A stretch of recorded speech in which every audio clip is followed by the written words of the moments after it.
They had finally wrapped the Sicarius case, but it had nearly cost them the life of a teammate. This case had been the most difficult one the team had ever worked simply because it had involved a network of different individuals.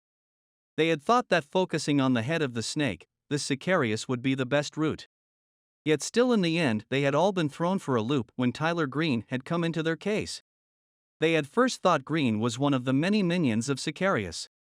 Then they thought he wasn't really the bad guy working with Sicarius, but a vengeful brother who had infiltrated Sicarius's network to stop him. In the end, they had been kind of right and so very wrong. Tyler Green was truly a bad guy, and he did work closely with Sicarius. Also, he was a master infiltrator, but it had never been about finding Sicarius's network, which the team had discovered Tyler Green had helped him refine. It had all been about infiltrating the FBI, specifically the BAU. As a bullied teenager, Tyler Green had met Elias Voigt, who took an interest in him, took him under his wings, and helped him to stand up for himself. Tyler quickly became enthralled by Voigt, and idolized him so much that when Voigt asked him to prove his loyalty, Tyler eagerly and happily did so. It hadn't mattered to Tyler that the price was going to be his sister Allison. As the years passed, Tyler and Elias's relationship shifted from teacher and apprentice to more of a brotherly rivalry. Elias had his very strict rules that he felt they had to live by, while Tyler was more impulsive and felt that doing the unexpected could be just as effective. When Tyler had told Elias of his plan to infiltrate the FBI's behavioral analysis unit, it hadn't started the usual lecture about following the rules that Elias would often give. This time Elias had remained quiet the entire time that Tyler had laid out his plan. And it made Tyler smile and filled him with pride when he noticed the way Elias's eyes lit up in excitement, because he knew that this was Elias giving him his blessing. And Tyler would never have done any of it if Elias had not been on board. Elias still had that type of control over him. Elias did have one request: he wanted one victim from it, and Tyler was happy to oblige him. Initially, when he had first seen this team of profilers, Tyler had thought he'd take the strongest physical-wise, the machismo. Then he became interested in the brains of the entire operation, the man who had helped build the BAU from the ground up. Tyler thought Dave Rossi would definitely be a trophy that would be hard for Elias to top. Yet, in the end, Tyler had settled on the mouthy blonde bombshell, Miss Penelope Garcia. And he had picked her simply because she had told him she didn't like him, and she had meant it. That gave him a challenge he couldn't resist. So, his plan was to gain her trust, make her like him, and then kill her. And it had taken him 4 weeks to get her to be more at ease with him. 6 weeks to get the team, save one, to be more at ease with him being around. And then finally, it had taken 10 weeks before he could convince her to go away with him. He had guised it as a romantic weekend where they would finally consummate their relationship, which she had been hesitant to do, and he had suspected it had something to do with Agent Alves. The plan was for them to sneak away to a cabin he owned, and they wouldn't tell anyone, and they wouldn't take any mobile devices. He had ambushed her with it so suddenly he knew she wouldn't be able to tell anyone about it, and the plan had nearly succeeded, but for one flaw. Because Tyler had been in such a hurry and adamant that they leave then and there, Penelope had no one to watch her cats, Sergio and the Black Queen. So, they had to take the cats with them, and the GPS in their collar tags had been Tyler's downfall. By the time the team had found a new shipping container and discovered it was one Tyler Green personally used and that he had foolishly kept pictures and journals in, Tyler and Penelope were already at the cabin hidden in the North Carolina mountains. All the evidence they had found in Tyler's container had pointed them right to Elias Voigt, who Tyler had written in great detail about. The team had split up. Rossi and JJ took a team of agents and captured Elias Voigt, which had been easy as he was having lunch at home with his family, and he was taken without incident. And Luke, Tara, and Prentice took another team and tracked Tyler and Penelope through the pet GPS. Their team had not arrived before Tyler had already critically stabbed Penelope and caused internal damage that was causing her to bleed out slowly and painfully. But a bullet Luke Alves had put into the back of Tyler's head a second before he could slit Penelope's throat had stopped him from completing his plan to kill Penelope. Then the 6-hour surgery to repair the damage Tyler had inflicted would eventually save her life.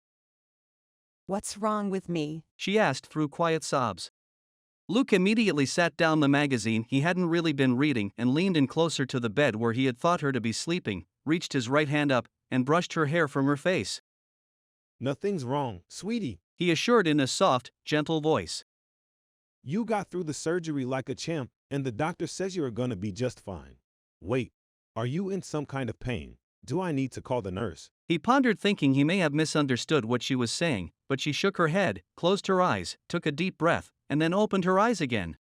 Why do they always hurt me, Luke? She cried as fresh tears spilled out, and he swallowed in an attempt to quell his own tears, but they still filled the brims of his eyes, but didn't tip over the edge. They lie and pretend that they like me. They make me like them. She sniffed and closed her eyes again for a moment to collect herself. I should have stuck to the rule. No fraternizing with hot guys. That's the rule. I made that rule years ago, and I have always tried to abide by it. And I followed that rule with you too, even though I didn't want to. She confessed as she looked at him, and he sat stunned by the revelation for a second. He had often wondered about the reason she had refused to go on another date with him when their first one had been such an amazing one. She had told him that she hadn't wanted to get distracted and wanted to focus completely on her new job. He had morosely let it go and stopped calling to ask her out and trying to find excuses to hang out with her. At the time, Luke had chalked it up to her just not being as into him as he had been into her. Now, he understood it hadn't really been about him at all, but about the physical, mental, and emotional scarring she had from others. Hey, Luke reached down and grasped her hand and squeezed before he continued. there is absolutely nothing wrong with you, Penelope. He assured her. Tyler Green is the monster in this piece. That son of a bitch was sick. We found out that he set his own sister up. He gave her to Sicarius all those years ago. These words made Penelope frown up in mild confusion and some anger. Look, right now, you need to focus on healing. And I'm going to be right here with you if you need anything. Luke, you don't have to do that. Penelope protested, though she was happy at the thought of it. You have your own life to live, and you have work. And what about Roxy or the lady you have in your life now? They need you more than I do. Don't you worry about any of that. I've already gotten approval from Prentice to take some leave time. I've accrued quite a bit, and I plan to use all of it. And Roxy is with a sitter, but as soon as I can, I will be bringing her here to see you. Luke promised, and this news made a wide smile spread across Penelope's face. I'd really like that. I thought you might. He replied with a smile. And as for the lady in my life, well, she and I are still trying to work some things out. This brought a slight frown to Penelope's face, and she felt quite jealous at learning there was actually someone. She dropped her eyes to their hands, where she tried to subtly pull back her hand, but he only tightened his grip more. She and I, we've been dancing around each other for a couple of years now, trying to get our shit together, you know. Penelope simply nodded her bowed head, not really caring to know, but trying to still be a supportive friend. Just recently I had decided to just throw in the towel. I thought maybe she's right. We thrive as frenemies. Penelope snapped her eyes up to his at these words, and found him smiling back at her. Then I remembered that I am crazy about her. Luke went on, and fresh tears emerged and rolled down Penelope's face as a kind smile of happiness touched her mouth. Like, I have been in love with this woman for years now, even when she was very mean to me, maybe even because she was very mean to me. They both chuckled at this. Also, I realize now that she has feelings for me too, but she's just scared to show them because she thinks her feelings will be weaponized and then used to hurt her in some way. He arched his brow questioningly and then paused as he looked at her. She caught his drift, and she nodded her head in affirmation to his assessment. Her face crumbled under the weight of his very true words, and it filled her with fear and shame. Fear because she was truly very scared of her feelings for him, and had been from the moment she had noticed those feelings shifting to something romantic. And her shame was because she knew she had no reason to fear Luke, that he would never purposely harm her, which only created more fear of the new territory that could bring into her life if she allowed it. Penelope, Luke called to her gently, and she lifted her eyes back to his. I would never hurt you, not ever. I only want to love you if you let me. Will you let me try? The room grew quiet, and they sat locked in a staring contest as she contemplated and he prayed. Well, if she won't, I'd be happy to. Another voice spoke out after a moment, and Luke and Penelope turned to the nurse that neither had even noticed had come in the room, and who stood on the opposite side of the bed to where Luke sat. She was checking the vitals on the machines. This nurse was a black woman who was well into her 60s and was probably on the verge of retirement. Luke displayed a toothy grin to the woman's flattering comments, as Penelope smiled coyly and blushed profusely. If you wouldn't mind the unrequested opinion of an old lady who is kind of a busybody. She went on and then paused for their response. I'm kind of a busybody myself. Penelope said, and Luke quickly interjected. Kind of. He and the nurse both chuckled when Penelope sent him a playful glare that silenced him, before she rolled her eyes back to the nurse. Please tell us your thoughts. Penelope coaxed, and the nurse smiled as she held a chart in her right hand up against her bosom, and planted her left hand on her hip. Baby girl. The nurse spoke, and the familiar term of endearment brought a smile to Penelope's face, and a warmth filled her as she listened. You are very lucky to be alive, and I read your chart, so I know this is the second time around for you. So, don't you think it's about time you started listening to the good Lord? Both Luke and Penelope frowned up slightly in confusion.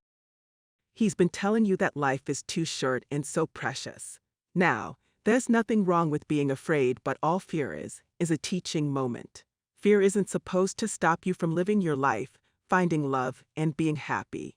It's just supposed to help you make better and safer decisions in life. So, if some guy hurts you, you know he isn't the right one for you. Move on. Has this guy ever hurt you? The nurse asked this as she nodded her head at Luke, and Penelope turned to regard him again and quickly shook her head no.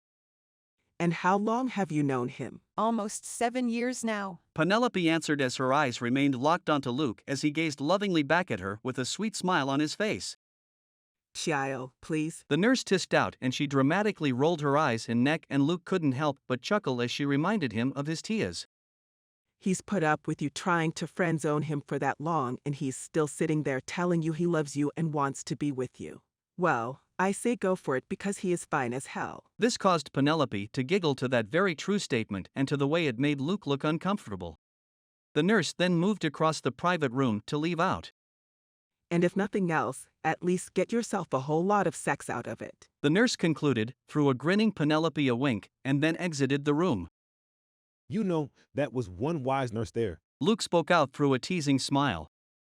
I second her opinion. Oh, do you? Penelope asked as her smile broadened. Which part exactly? All of it. He answered sincerely as his face took on a more serious look. For a moment Penelope lay there silent as she studied Luke's face, and then she nodded her head. Yeah, I do too. She confessed. Yeah? Luke repeated excitedly as he again tightened the grip on her hand which he had never let go of. She continued to smile as she nodded her head, pleased to see he was genuinely enthused at the prospect of her agreeing to be with him. Yes, Luke, we can try to pursue something more, but... She held up the pointer finger of her free hand, and he clamped down the words that were on the tip of his tongue to allow her to finish. We have to take things slow and gently for now. She finished, and Luke nodded his head in agreement. Of course. Hey, I've waited for years for this moment, but if you feel we need to wait longer, go slowly, I'm down. I will do whatever you need me to do to prove to you that I am here for the long haul, and I will never hurt you or break your heart. Oh, baby, that's so sweet. Penelope cooed out.